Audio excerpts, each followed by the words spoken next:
nani kwa majina? Nuruddin. Nuruddin. Tunataka tufahamu eti sahaba gani ameoa mabinti wawili wa Bwana Mtume sallallahu alayhi wasallam? Shehe, kweli kidogo hapo kwenye hivyo visa mimi. Shehe, unaweza kutusaidia hiyo? Mabinti wawili wa Bwana Mtume sallallahu alayhi wasallam ni sahaba gani? Akaitwa Dhi Nuraini, mwenye nuru mbili. Sijui. Haufahamu? Basi sawa, shukrani. Eti ni sahaba gani aliyeoa mabinti wawili wa Bwana Mtume sallallahu alayhi wasallam?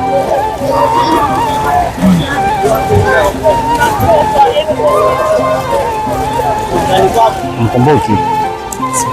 Amekutoka kidogo? Yeah. Hiyo homework inakuachia kaifanyie kazi.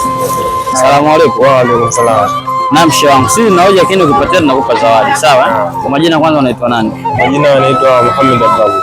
Sawa sawa. Shehe, tutaka tufahamu Uthman bin Affan radhiallahu ta'ala anhu, sawa,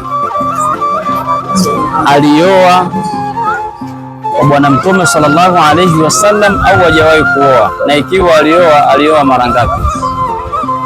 Uthman bin Affan ashakuoa mtoto wa Bwana Mtume sallallahu alayhi wasallam? Alishawahi? Alioa mara ngapi?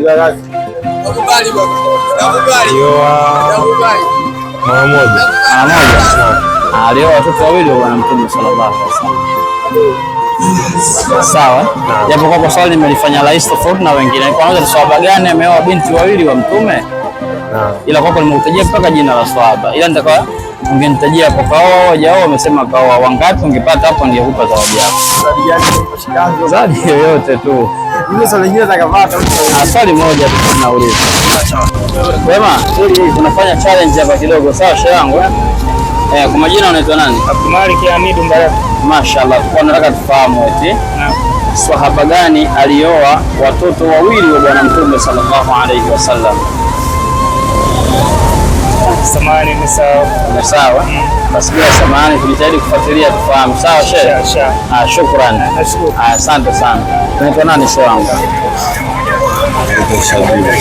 Sawa sawa, tunataka tufahamu sahaba gani wa Mtume sallallahu alayhi wasallam ambaye ameoa mabinti wawili wa Mtume?